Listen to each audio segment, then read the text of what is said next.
Hello and welcome to another discussion in the Discworld reading group. We are working our way through the Discworld books by Terry Pratchett in publication order.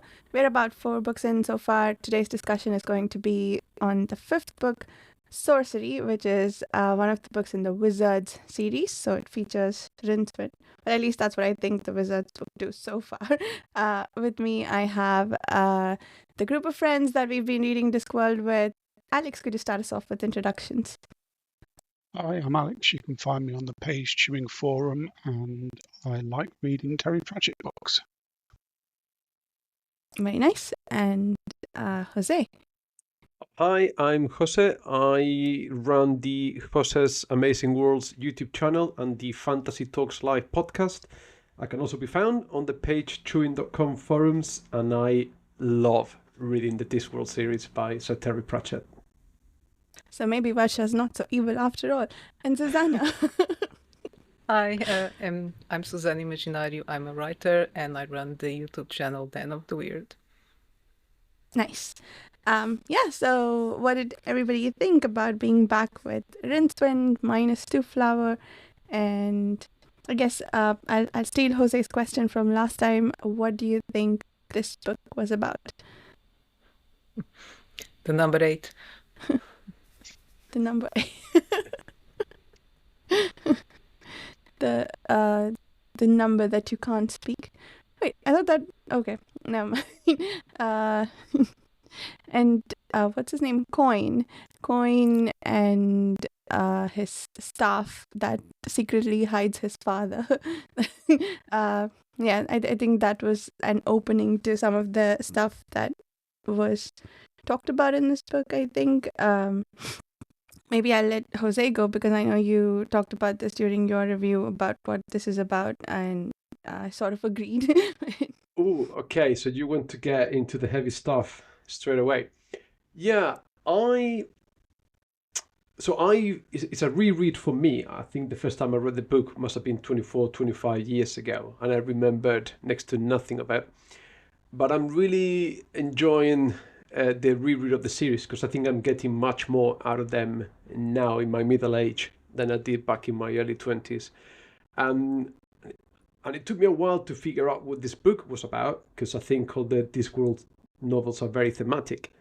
And this one, to me, was about the relationship between parents and their children.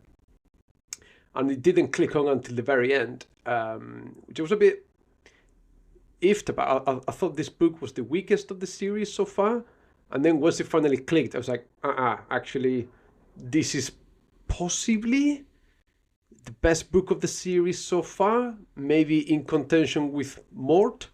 And I think it's like you said, we start with Sorcerer, whose magic stuff is inhabited by the spirit of his father. So his father is sort of controlling him or guiding or misguiding him, as the case may be.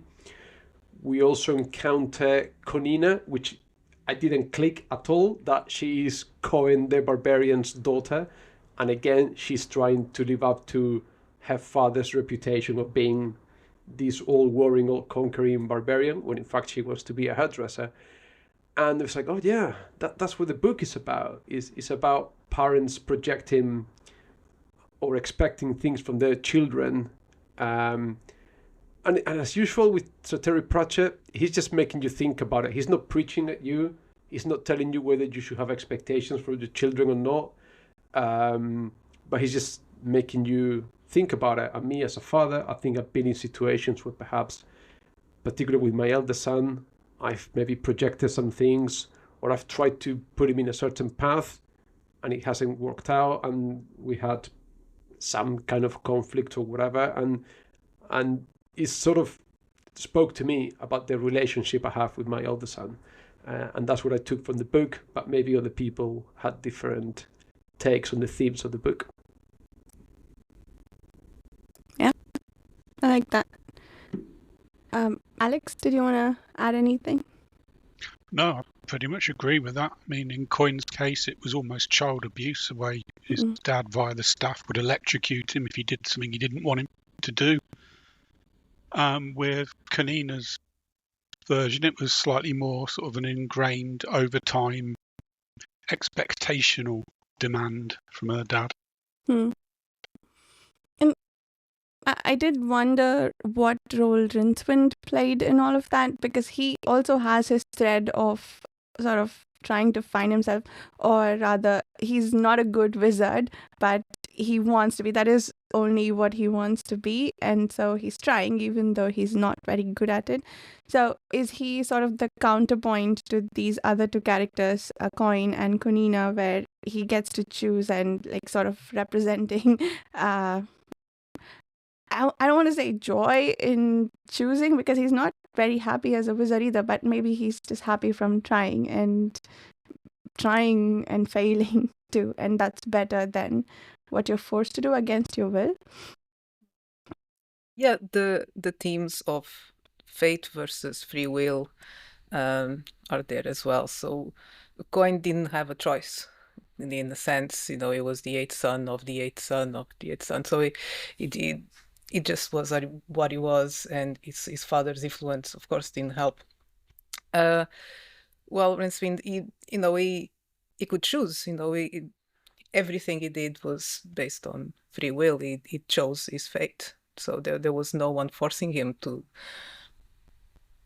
And did it work out for him? Not. It didn't work out very well for him. Not in this book, but yeah.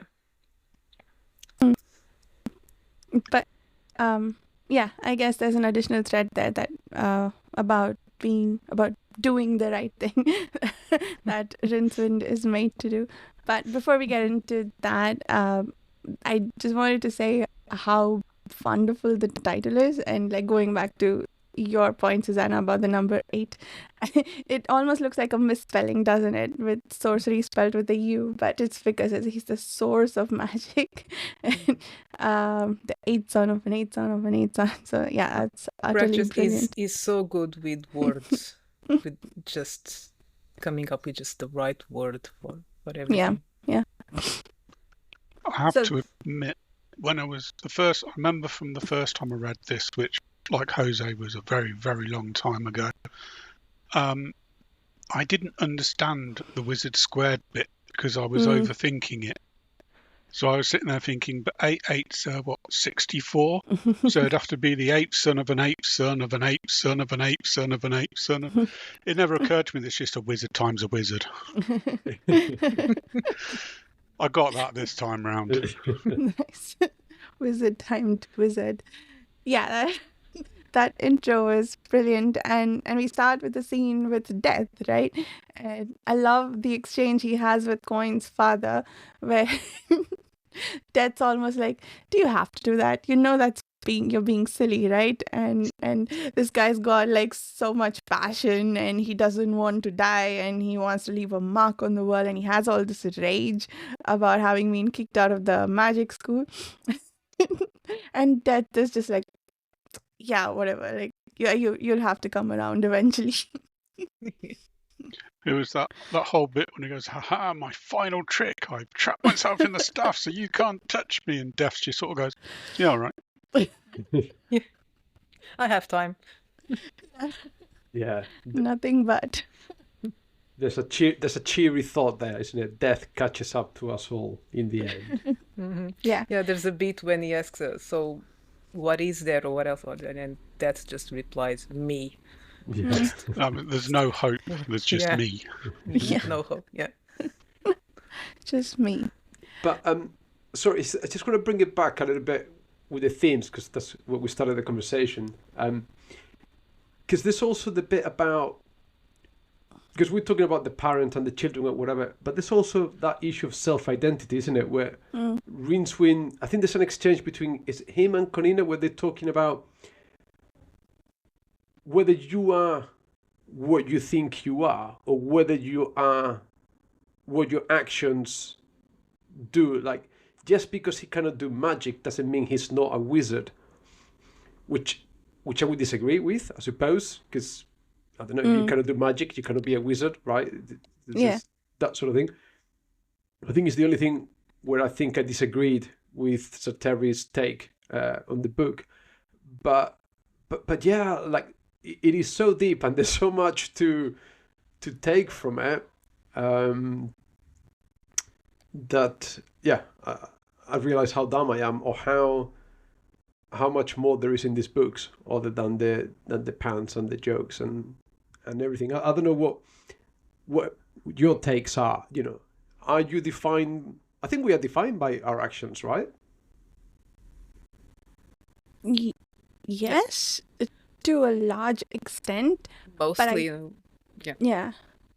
But I think sometimes intention matters and the actions don't always follow through. Like capability may or may not go right up there, but I think sometimes it matters that you're trying, And but to that scene, Jose, I think I was thinking, yeah, I also was thinking about that. Like that's just not the definition of wizard. He wears a hat, cannot do any magic, but he considers himself a wizard, and in a large part of the world takes that as proof that he's a wizard and is willing to go along with it, right? Like Two Flower, for instance, had this whole set of adventures with him without really knowing that he cannot do any magic until the very end. But I was thinking of like the one way to think of it. I don't know if you guys have seen that video that was viral a few years ago, where there's this a few kids doing the hula hoop, and one of them is a baby, and as soon as they start hooping, the the hoop drops from the baby's waist, but he thinks he still got it, and he's still like going on, and he's really happy. So he's happy. That's what matters. No one's told him you're not good enough or whatever, and he's fine. So maybe that's what Rincewind's source of joy is, because nobody's really told him. Well, they have, but he's like not choosing not to take them at their face value and like stop trying. There's a few times in the book, and in a lot of the Rincewind stuff, where people say to him, "You're not a very good wizard." But certainly in this book, it came across to me that he might not be very good at casting spells, but he does know an awful lot about magic and how it works. That's true. And what it does, because there's a few times he said, especially towards the end, where everything's hitting the fan, and Rincewind saying things like, "You can't cast that spell here because this will happen or that will happen," and undo the fundamental laws of the universe. So I think he's got the knowledge, just not the talent. Yeah. And he's familiar with a lot of the lore as well. Yeah. So I think almost immediately the scene, like after the scene shifts, after that conversation between Death and Coin's father, we go to basically rats leaving the castle, everything around the building trembling and everything around in a state of utter panic because they know that a sorcerer is coming, right? Yeah, that scene was hilarious with the rats, and I think there were some bed bugs carrying an entire mattress out because they needed their food. Cockroaches marching out in rank and file. Oh yeah.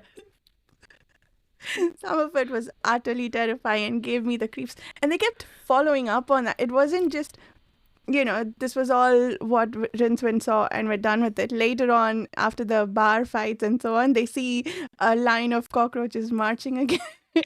And maybe the mattress makes a reappearance with the bed. Yeah. Forgot about that.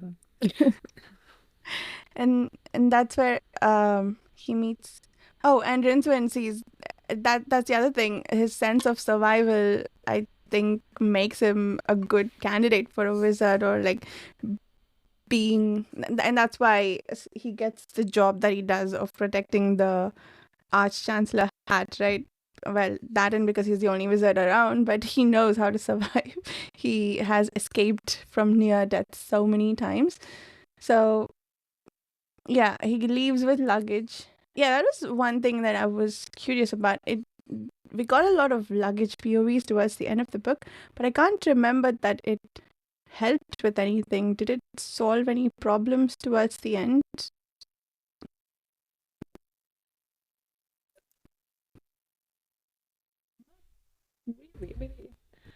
I guess it helps, but I never quite understood the luggage.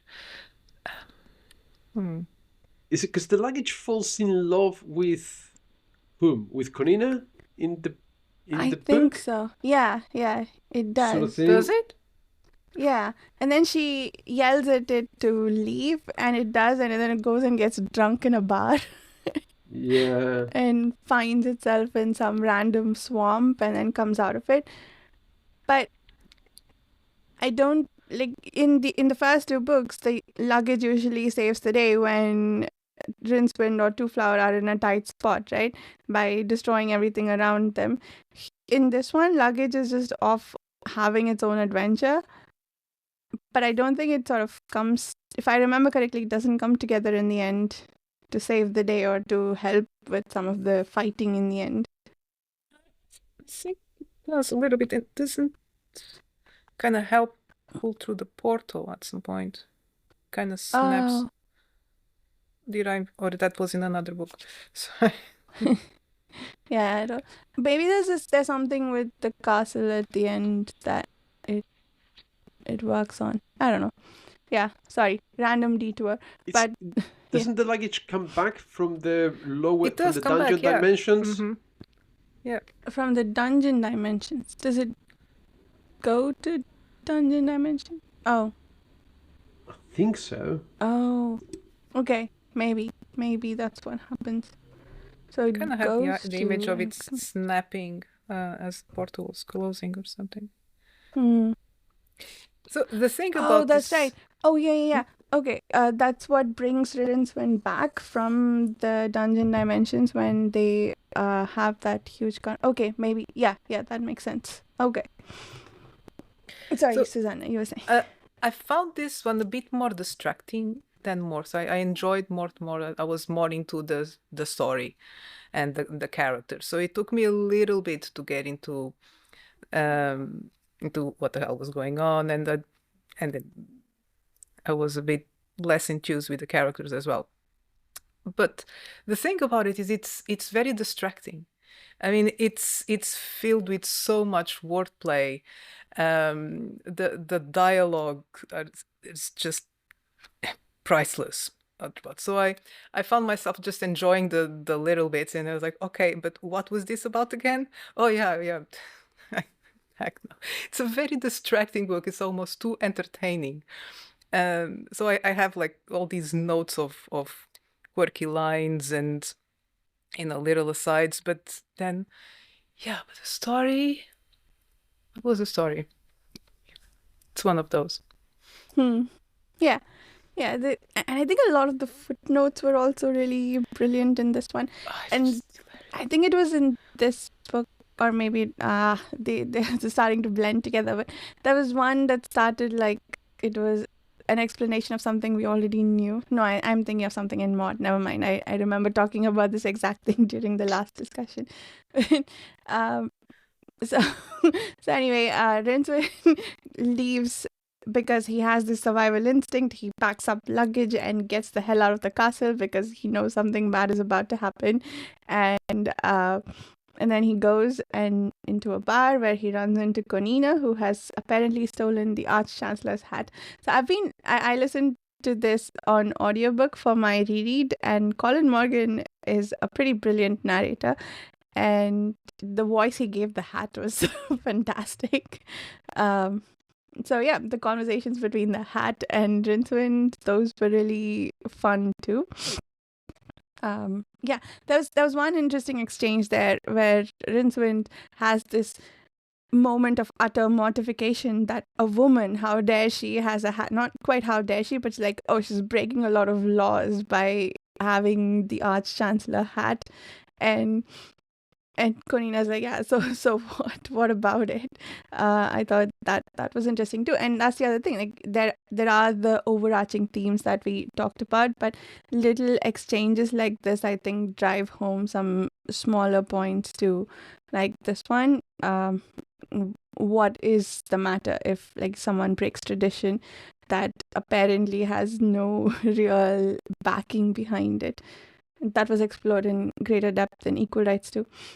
Susanna, was this your first encounter with Rincewind, or had you read The Color of Magic or Light Fantastic before? I read The Color of Magic. Yeah, Okay. I'm familiar, and I'm very familiar with him from the board game. That's the Oh, thing. This right. is a whole new experience for me because I know the locations, I know the characters, as I'm just for the first time actually learning their stories. Yeah, that's great. And what did you all think of Coin's entrance into Unseen University? He challenges the head honcho and says, "I can do better magic than you guys." Creates a microcosm of the It's disc. kind of hard to tell if he's the hero or the villain here. I mean, I don't think he's the hero. I think No. Rincewind is the hero. He's kind of the villain in a twisted way. He's a victim too, but at the same time, he's Yeah. And the victim bit isn't really. I think we get a huge hint of it when Rincewind walks past his room and sees that he's crying, and there's a cruel voice talking to him.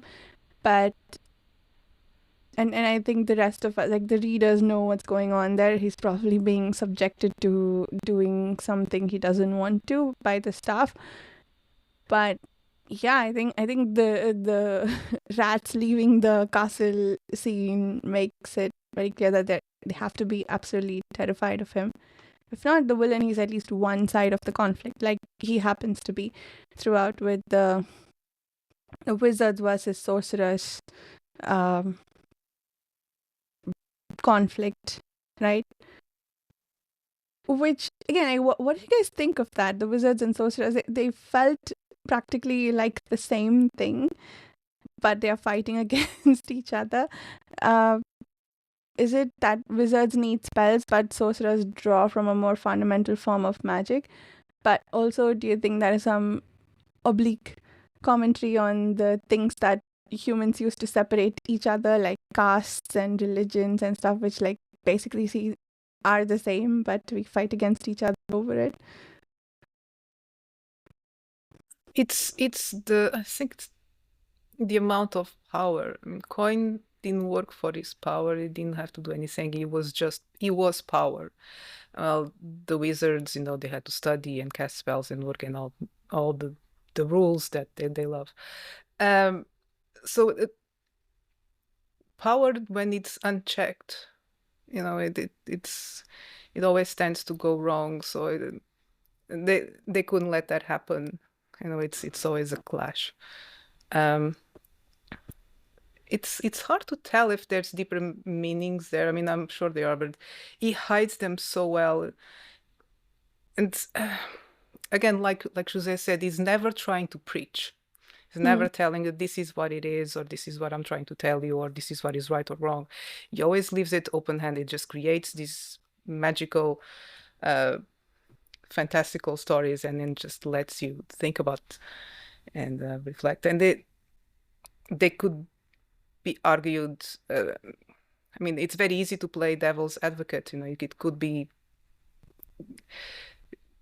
I don't think there's one right answer. Why the wizards? Some could be because they were jealous, others because they were afraid, others because they just we have to follow the rules, others because they think this is why we are wizards, this is why we train, because when this happens we have to fight it. There's always more than one reason, but he wasn't supposed to be. I guess that's the thing. So it's also interesting because there is just one sorcerer. The rest of the people who are fighting against each other are wizards, but they are fighting for wizardry versus sorcery. Which, I guess those who are on the side of let's give this free magic. I like this access to free magic because of the existence of the sorcerer. They are on the side of the sorcerer. It was also funny that wizards build castles when they go to war, and they end up very alone because they fight everything until only the last man is left standing. and Rincewind does it in his sleep. Because see, that's the other thing that proves that he's a wizard. He has the instincts to build a castle, and things start to go south. So Brainswing is a wizard, but without power, without any talent. Well, Coin has all the power, all the talent, but none of the inclination or the knowledge to be a wizard. So I guess, yeah. Oh yeah, that's an interesting contrast too. Sorry, Jose, go ahead. No, sorry, I was going to say, because on the back of that, I think again, so Terry Pratchett is trying to say something, I think Susana mentioned about power, and that the wizards are the most powerful people in the Discworld, but they just stay constrained to the dealings and the going-ons in Unseen University. They still want to go to the pub. They still want to keep the people in the city happy. They don't meddle into the regular people's lives because of the need for that balance, isn't it? That just because you can, you don't have to. And I suppose it's the very cliche, Spider-Man thing. With great power comes great responsibility. And obviously the wizards are very irresponsible, but it's all contained to their place at the university. And then this super powerful wizard comes out, and I think, no, the order of the world should be us on top and everyone else below. And that's why you have this another apocalyptic event happening. I think part of the way the wizards are is down to the patrician, though, and the way he runs Ankh-Morport, because it's even mentioned when Coin is saying, why aren't we at the top? And they're sort of, well, because the patrician's not going to allow it. So Coin says, right, take me to the patrician then, and turns him into a lizard. But before that, none of the wizards would have even dared to have gone up against the patrician and said anything to him. That's true. Do we think that the wizards wouldn't even have... Is that really powerful magic that Coin did, and the wizards wouldn't have even thought of doing magic of that level of power? Is that so much that they don't think about doing the magic? They have no interest in doing. They live for the magic. They have no interest in ruling, in and getting mixed up with with mundane things. And Koi had no problems with that. He was very happy getting his hands dirty and then sorting things out. Yeah, and I think this was the book that had the note about how as a wizard goes higher and higher up the ranks, they do less and less magic, right? It's more administrative work. So a lot of them were doing magic that they hadn't maybe done in years because of this whole situation. Yeah. Sorry. I just wanted to bring it back for a second. Is it the first time where Sir Terry Pratchett is being quite categorical about some need for order? It's like it's the first time he's actually saying we need some social order, and the second you break it, everything goes to pot. Because like the way the patrician runs the city, like he hasn't eradicated crime. He's just ordered it. So everything has got a place. Everything has got a reason to be, but everything runs like clockwork. Even the illegal stuff is well run. And I think it's probably the first time where he's been categorical about some sort of social order or some sort of social commentary, where it's not just making you think about it, it's actually putting an opinion. Or am I reading too much into it? I kind of agree in that regard, but I can't tell if it's trying to tell us something or if it's just world building. The world does need some sort of order and rules so that jokes can work. So I'm just not sure. I'm sure there's a deeper level, but at the same time, I think we really get a sense here, or a glimpse of the Discworld. Even the gods are brought in, and the horsemen and all that. So we're starting. This was the book where I was really starting to understand how Discworld works. So I don't know if the rules were there for the sake of the story or if he was trying to tell something else. I mean, every society needs rules, I guess. Because I actually think, I mean, Alex probably knows or remembers better than me. Well, no, I think we still got moving pictures where the book ends in a quasi-apocalyptic event, isn't it? After that, things do settle down. Because even the wizards at Unseen University, outside of Rincewind and the librarian, there's still an ever-changing cast of characters that don't quite settle until later on, isn't it? But I think after Moving Pictures, the endings are not as high stakes as here, is it? I don't know. Yeah, I think that might be the last of the Apocalypse books. I can't think of another one. Because definitely by the time we get to which one is the first of the guards? Definitely by guards, things settle down, and I think that's when you kind of hit peak Discworld, in my opinion. But sorry.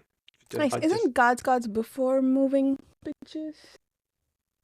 I thought it's Guards is coming up soon. It could be, but like it might. From what I remember, I think that after Moving Pictures, things do settle down a lot more. Okay. Yeah. Yeah. Until then, I forget about Wyrd Sisters. Maybe there's no world ender there, but a kingdom ender. But that's we'll all get there. just set in the kingdom of Lancre. Yeah. Well, it goes to Ankh-Morpork, but the peril is in Lancre. I guess there's only so many times you can write about the end of the world. Yeah. Yeah. Sorry, and again, silly me, but for me, this was the funniest book so far of the series. I did giggle to myself a lot while reading this book. Am I the only distracting. One? No, I was giggling. That's why I was just enjoying the dialogues a bit, the innuendo. Yeah, it was a very distracting. It was like, okay, back to the story. What are they doing? I mean, there was so many funny little quotes in this book as well. Yeah. I mean, things like, what would humans be without love? And Death just comes back with rare. Yeah. I mean, the sexual innuendos in this book were like every other page. My favorite one is when they go to Clutch and they go to this temple and he's talking about the frescoes in the temple. And he's not describing them, right? Yeah. It's all in your head. But you are imagining what's being depicted in this fresco. And it's just funny. It's just hilarious. Yeah. He doesn't have to go there to make you, to put a particular picture in your head, isn't it? Yeah. But he's got, sorry, go on, Suzanne. Oh, no, it was just going to be a few lines. Yeah, it was clever, the play with it. I was just going to say about Creosote and his conversations with Kanina. Yeah. Can you tell me a story? Yeah. She gets thrust into the harem, but he's not using the harem for its intended purposes. He just wants to hear stories, and the lechy pervy way he's asking for a story is just all out of place. But it's just funny. And then he met the barmaid that knows loads of stories, and even though some of them backwards. Yes. Yes.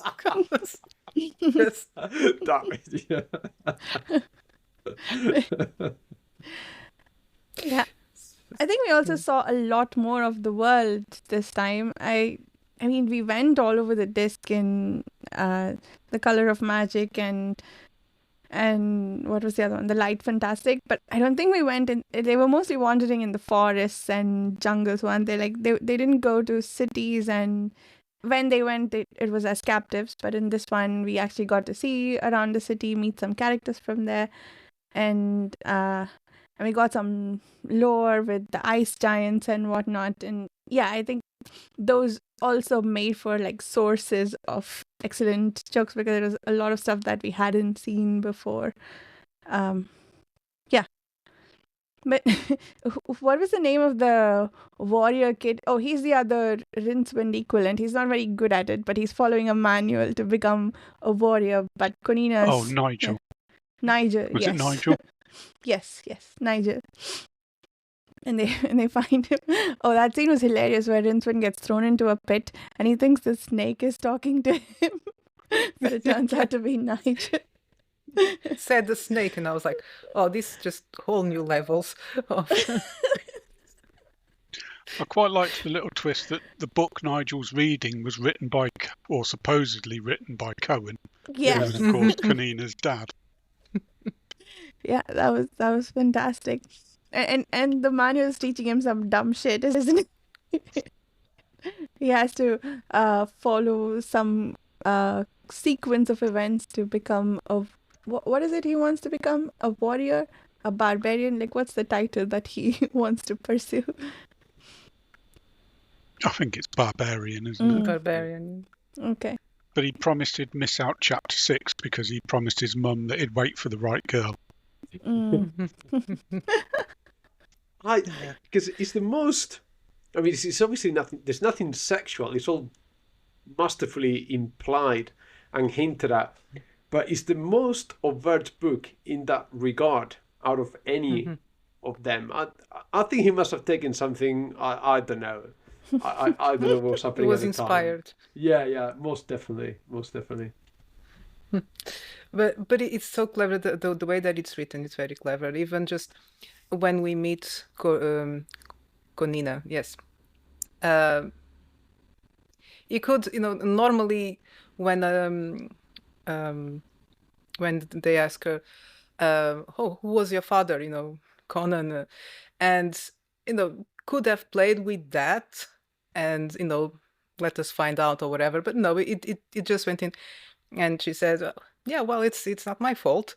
So immediately skip through all of that. Oh, really? Is your father? And you grew up to be like a kind of thing.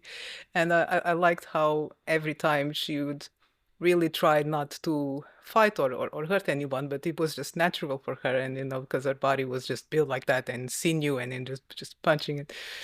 And what she wanted was to be a hairdresser. It's tragic. Cohen, even though he isn't actually in the book, is responsible for one of the best quotes in the book via Konina. Never enter an ass-kicking contest with a porcupine. Yeah. It's a good advice. Yeah, that's hilarious, yes. So, I mean, Alex, you're also rereading the books. Yep. Susana, was this a reread for you? Or was No. First time? This one was my first time, yeah. And Varsha? This one I'm rereading. Up to, I think Wyrd Sisters was the last one I had read already. And Pyramids will be my first not reread. Because for those of you rereading, like thanks to Evil Varsha, I'm really enjoying the reread. But like I said, I'm getting so much more out of these books than first time round. Are you guys finding the same? I find that I want to listen to the audiobook next. That's hilarious because I think this is the type of book that it was meant to be read aloud. It's just for the dialogue, and if the narrator is good. Yeah. Oh, he's brilliant. The voice he gave Konina, it's a male narrator, right? But if I listened to just her voice, I wouldn't be able to tell that it was done by a male narrator. He's excellent. Do the Colin Morgan one. I haven't listened to the other one, though. Okay. Do you know who Colin Morgan is, Susanna? Did you ever watch Merlin? I don't know if you were in the country when that first came out. Merlin.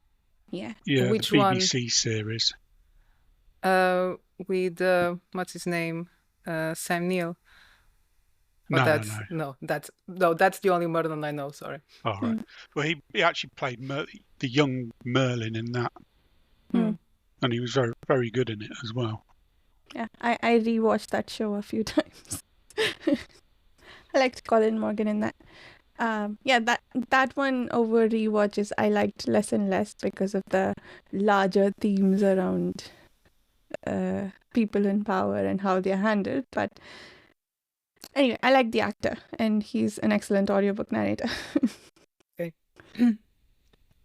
Because definitely this is a sort of book that there's a lot to enjoy upon reread. Yeah. You know, you can't just get everything on just the first read. It's too distracting, and there's a lot. You know, it's Yeah. Mhm. But I mean, there's some books I've read over and over again, like The Guards and The Witches are my particular favourites. So I've read those many, many times. And even now, I'm still picking up the odd little bit every now and then that I think I either must have forgotten that or that's new. The same with the Moist von Lipwig books as well, but not quite so much with those because I haven't read them as often. But some of this earlier stuff, I just haven't gone back to in 20 odd years. So it's almost new because my memory's just not that good. So Sourcery was one of those that you haven't gone back to? Yeah, this is the first time Okay. This is my first reread of Sourcery since I initially read it. Or Nice. re-listened to, Yeah. I should say. Did you also listen to the Colin Morgan audiobook? Yeah, I did. I'm aiming to get all of them, basically, through Yeah. Audible. Yeah, they're really good. The Witch's narrator is brilliant too, Indra Varma. I hear she's in Game of Thrones, but I haven't seen it, so I don't know. She is. But She was the one of the Sand Snakes. She was the leader of the Sand Snakes. Oh, I know what you mean. Yeah. Okay. Yeah, for me, the first read was mostly about the jokes, and I think this was true for all of them, except maybe Equal Rights, because that one had, just in the name, a very clear top-level theme that it was exploring. So I focused a lot more on the jokes and just the events than I did on trying to ask the question you did, Jose, which is, like, what is this book really about? And coming up with, I don't know, 5-10 different answers.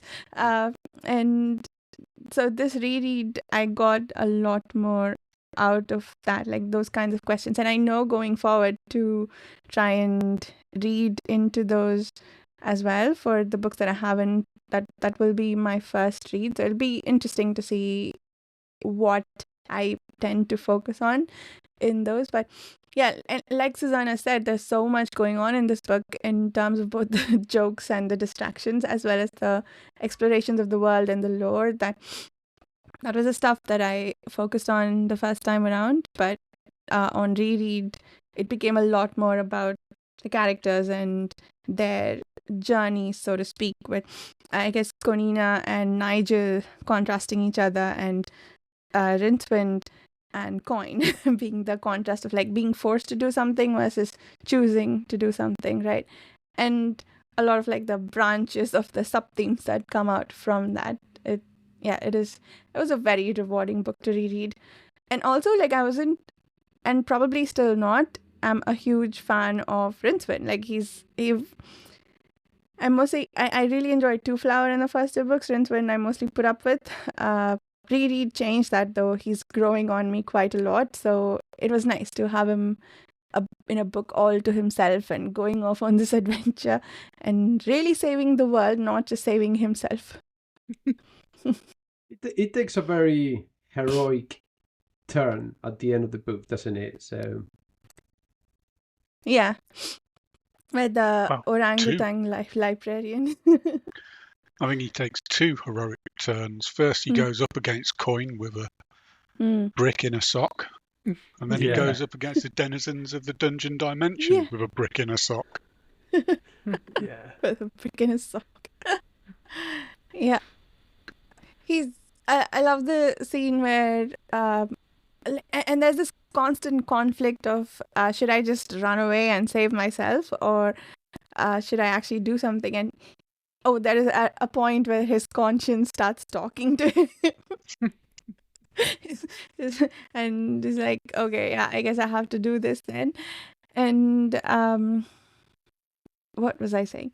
Yeah, I guess the culmination of it all with the orangutan librarian taking the hat and throwing it off when Rincewind says, "No, I'm not going to do this." He says, like, "Yeah, you have no business calling yourself a wizard if you're not going to do something about whatever's going on here." And yeah, that scene was pretty powerful while also being extremely hilarious. There was a great description of the librarian when he's defending the library from some attacking wizards, and they talk about how most of them see him as a velvet. I think it was a velvety sack, not this psychotic head-ripping machine in front of them. Is it the descriptions when he was saying the librarian was trying quite successfully to unscrew someone's head from the neck or something like that? It was like quite successfully. Just picture it in your head. And it's once again one of those moments. Like I said, for me, this book is the funniest out of all the ones so far. And obviously, we have not talked about that scene. That scene when the 4 horsemen become horseless. Oh, yes. Yes. I love that. Well, because at the beginning, like, you've got Rincewind, Conina, and Nigel, and they just steal these horses, but you don't realize who they're stealing them from until a couple of pages later. And it's brilliant. It's absolutely brilliant. Yeah, I was like, what did I miss? I actually had to go back. I did go. Yeah, me too. And it wasn't even just the fact that they'd stolen 3 of the 4 horses of the apocalypse. It's the conversation between Death and the other 3 when they find out. Yeah. My horses carried worlds and cities, but it's not carrying you. And they go, well, it won't look very nice, will it, if the 4 horsemen of the apocalypse show up without the horses? Yeah. 1 horseman and 3 pedestrian of the apocalypse.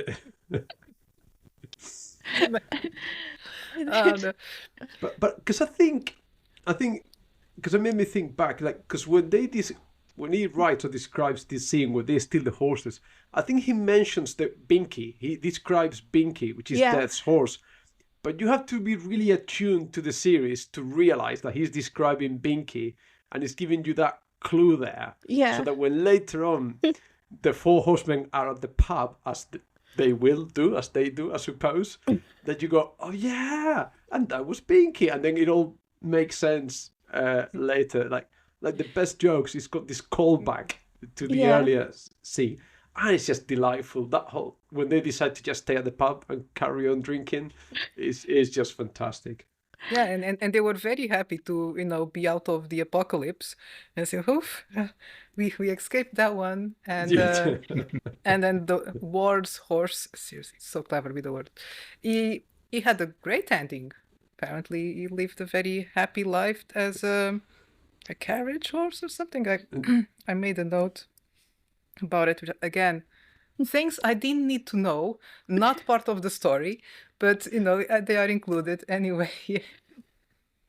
The description of Binky, there's something about him, right? Yeah, that makes them not want to steal that particular horse, right? Yeah, so they double up on some of the other horses. But the scene in which they all get mad drunk and start forgetting where to go and what to do, that's hilarious. And Famine doesn't eat, so she only gets like he gets only a couple of peanuts each time. Yeah. Yeah, I didn't register that when I read it, but now that you mention it, of course, it's just. Yeah, I forget which one of them it is, but they sigh and they're like, yeah, she's not gonna eat it. I keep saying she because the voice sounded like a she, but it's not. I think it's a he. But yeah, they sigh and they're like, okay, fine, this one's not gonna eat anything, so just bring in some peanuts. That whole scene was brilliant. What else? What do you guys think of the ice giants lore about. I forget what the details of it are. I just know that ice giants wake up and then they're rudely put back to sleep by somebody. It's meant to be like in a very early Discworld, the gods. But that goes again. Not I just thought about it now, but again, it just goes back to Norse mythology, isn't it? Where the gods fight the giants, and in the Discworld they trap the giants in the ice, which is what happened in Norse mythology in very early world. The Norse gods close. fight the giants, isn't it? So, but it's just one of those throwaway ideas that never actually materialize into anything later on. Yeah, I was starting to get alarmed by that point. See, what? Okay, this is going a little bit too far, but okay, it was quickly resolved. Yeah, and like I said, it doesn't. I don't think they even get mentioned in any other books. I don't recall. It's just try that, chuck it in there, and move on. Interesting. Oh, I think there were some scenes there too that were hilarious. There was some wizards who apparently decided to confuse a whole lot of archaeologists by speeding up the process of evolution in some parts of it. So they have all these weird fossils that no one knows where they came from. Oh, but they got the experiments with the peas and the. Where is that one? I have to find that one because it plays not just with the stuff in Discworld, but with the stuff in that satire, of course, in the stuff in our own world. But it does it so it just weaves in. Where was it?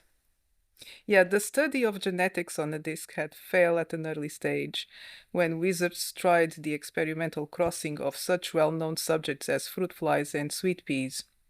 Unfortunately, they didn't quite grasp the fundamentals, and the resultant offspring, a sort of green bean thing that buzzed, led a short, sad life before being eaten by a passing spider.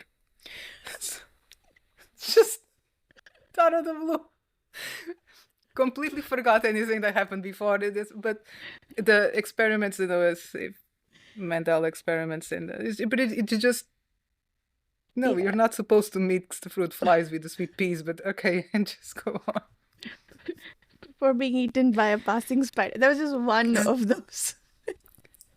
And it died. Oh, and the other thing that he did in the book that was really clever is when he goes on this diatribe about what inspiration is.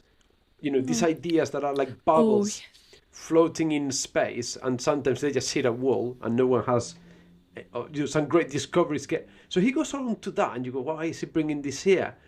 And then again 10 pages later Rincewind has this moment of like, oh, I got this great idea, and then you know where it came from because he explained it to you before seemingly, but he was setting up the joke for later. We'll see that again in Wyrd Sisters, which I think might be the next book. Yep.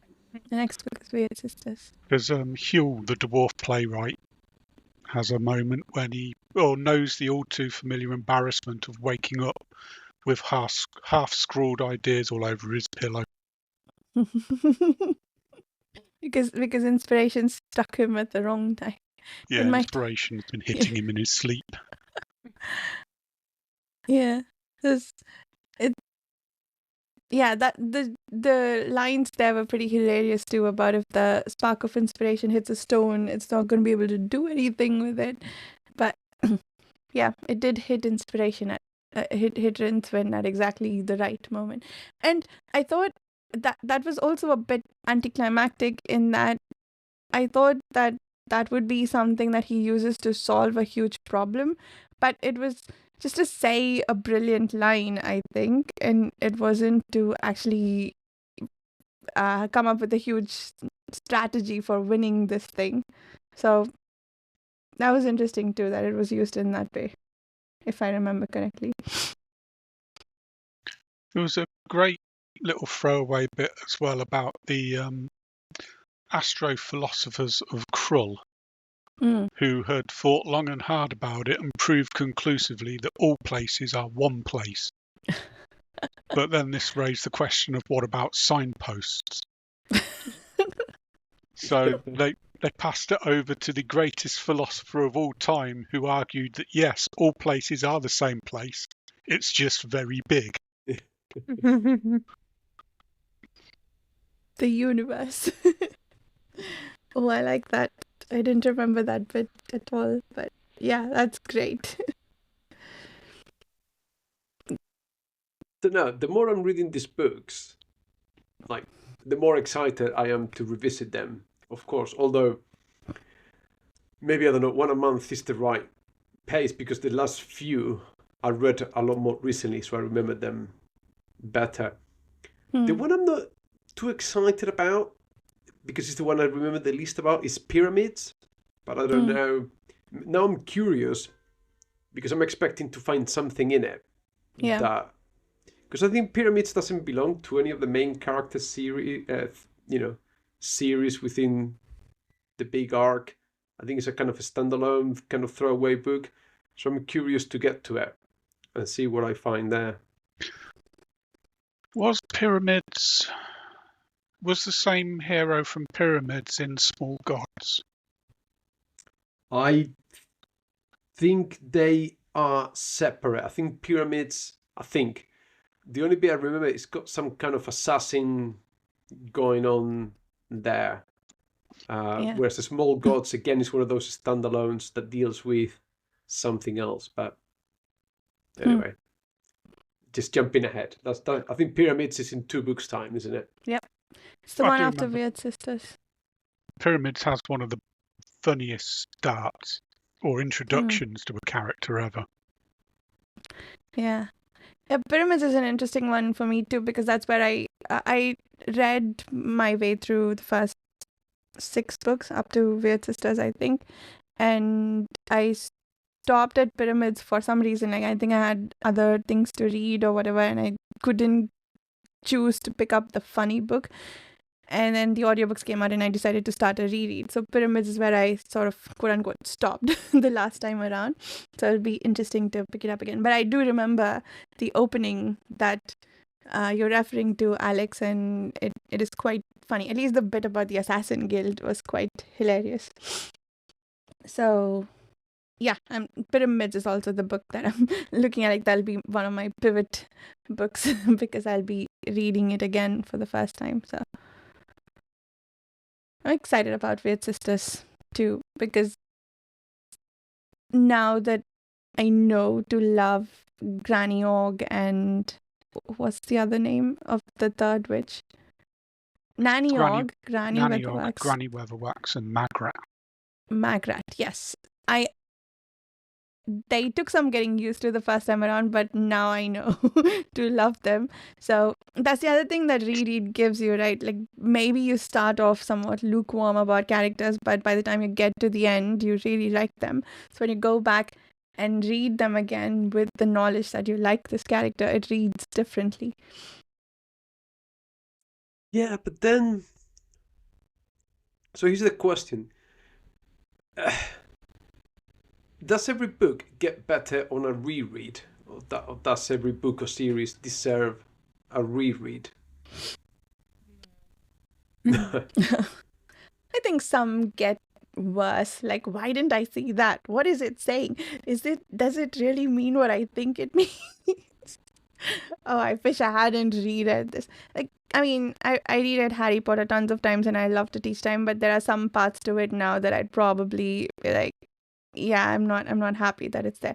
Even some and I used Harry Potter as the example, but I read a lot of books by Enid Blyton when I was growing up, and a lot of them were set in a school with like a category of bullies and a category of like the nice kids. But more often than not, even the nice kids were bullies. Like, I'm realizing that now as an adult, and I'm like, yeah, okay. Some of this reads differently with a different perspective on life, like when you grow up. That never happened to me. I guess I really need to like a book to read it again. So that's why I guess I've never been disappointed. I always enjoyed them more the second time. Yeah, I think the books I've reread is because I enjoyed them first time round. I don't think this is the only series that has got better for me on a reread. Other books I've read again, I haven't maybe got that much more out of them. I've enjoyed them, but this one, it's just making it that much better, considerably. Like my appreciation for it is growing a lot more, and it was already high enough to begin with. So Interesting. I wonder if the why did I even like this thing happens more for books you read as a child and reread as an adult, because the books that I read, like the ones that I was just talking about, are books that I read so many times when I was growing up. I reread them multiple times as a kid, but as an adult, they just read differently. So, yeah. But I don't reread very much. So everything that I've reread in Discworld so far has been great. There's a couple of series that I'm rereading now or will reread, and I think those have been really better than the first read so far. So yeah, I guess it depends on the book. Any other thoughts about Sourcery or Discworld in general before we wrap up? Well, I am glad I'm to finally be reading this for the first time. I want to reread this one because I know there was a lot that I missed being distracted, and I was just focusing. And I did the same thing with Mort. I mean, I can't help to focus on the writing, the prose. Just it's so clever, even just the punctuation inserted. So I need to try the audiobook just so I'm not looking at the words, at the sentences, because I can't help. I go from being distracted to just taking notes for my own writing. You know, this is brilliant, I can use that. So I don't think I am enjoying it properly as a reader, so that I can have the full experience of, reading Discworld. So I think I will switch to the audiobooks. and obviously for anyone not watching, Susana's copy of Sourcery is full of sticky notes, being stuck on different pages where she's actually taking notes. No, I can't write on the book, so it's just I have separate notes. It's just when I can't find the whole paragraphs, and in case I wanted to read some like I did. I'll tell you what got me on this book is the very first page where you got that photo of Terry Pratchett, and it says, Terry Pratchett, blah blah blah blah, and he lives behind a keyboard in wheelchair, and it was like, oh shit, he's not alive anymore. Like, we're not gonna have any more Discworld, and it got me because this series for me has been so emotional, and also when we get to the last book, I defy anyone to not cry. If you make it to the last book, you are inhuman if you don't cry at the end. That's just as simple as that.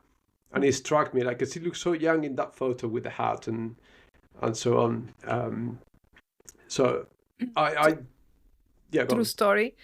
I didn't know about it, but like I had heard about Discworld, but when I moved to the UK, it was just shortly before he died, and so I was going to start reading the books to buy the books, and then I learned that he died, and it kind of put me off until now, pretty much. Why? I don't know, because the people like I was living with my boss. My boss, that's not important.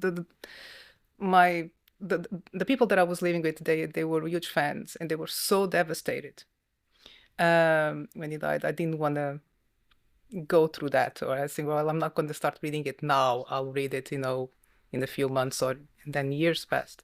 But I remember how impactful it was for them, and how devastating it was. Even though it wasn't a surprise, but I remember how emotional it was for them back, and I didn't want to go through. I wanted a quiet life. Didn't want to get upset. I guess.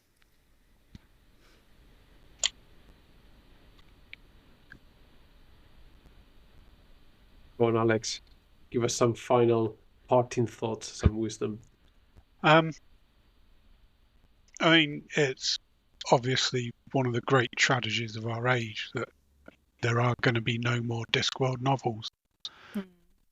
but he's written enough of them to keep me going for a good while on rereads, I think. And I am heartily looking forward to Wyrd Sisters because it's the first one of what I consider to be the legends of the Discworld. The Witches and the Guards, for me, are above everything else he did. And the Witches are just so funny in so many ways. Just the interplay between the three of them is brilliant. And even when he introduces a new witch into the whole thing, it still works because he manages to keep that whole magic alive. Literally. And one way or another, he managed to finish the series, for want of a better expression, because Discworld could have been 100 books long. It's not really a story that needs to be told from beginning to end. It's just little snapshots of life. So at least he managed to finish that.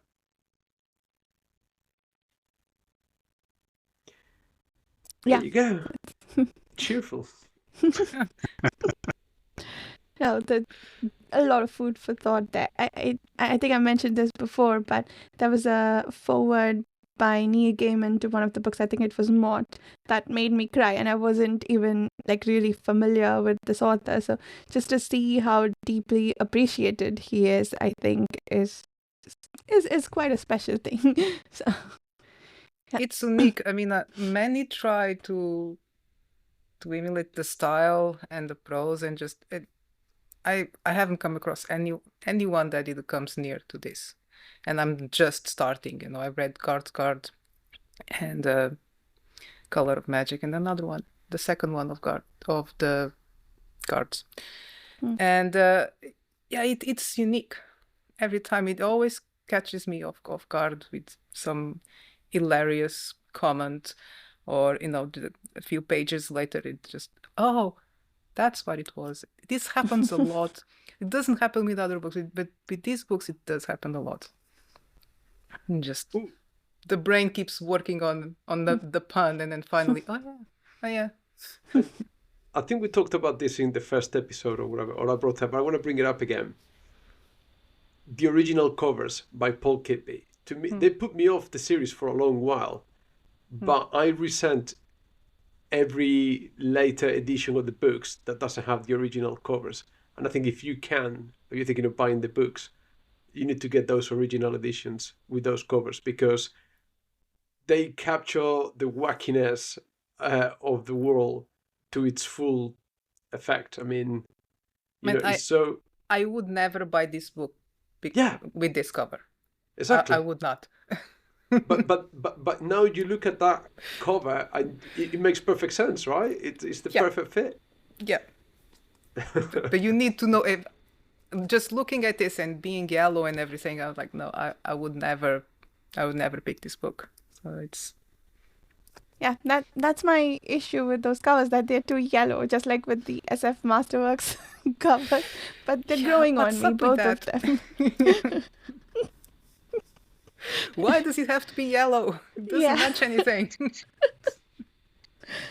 Oh, is that, I couldn't see it very clearly. Is that featuring the scene with the magic carpet? Oh, that was another hilarious one, wasn't it? No, it's the magic carpet. Yeah.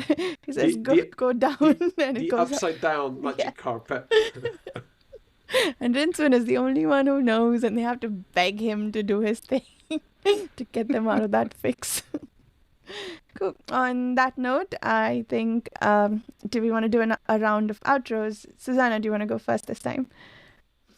Well, you can find me on the page during forums, on my channel, Den of Wyrd, and you can find my books pretty much anywhere. The first one is Wyrd Gods. Nice. And Jose? Yeah, you can find me on my YouTube channel at Jose's Amazing Worlds, where I am doing actually reviews of the books as we go along. But I tend to keep them short. I think the last one was only 5 minutes, because I know we've got the podcast coming, so I want to have something to say and enjoy with you guys. So thank you. And Alex?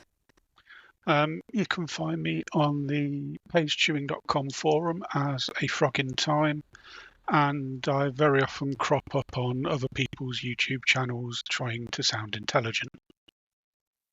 and succeeding at it. And you can find me on the YouTube channel Reading by the Rainy Mountain, on a few podcasts, including Speculative Speculations. These episodes are going out as a podcast, but not on any platform yet. You can mostly find them on the YouTube channel. So, yeah, that's it. We'll see everybody in about a month with Wyrd Sisters. Thank you so much for listening. Bye.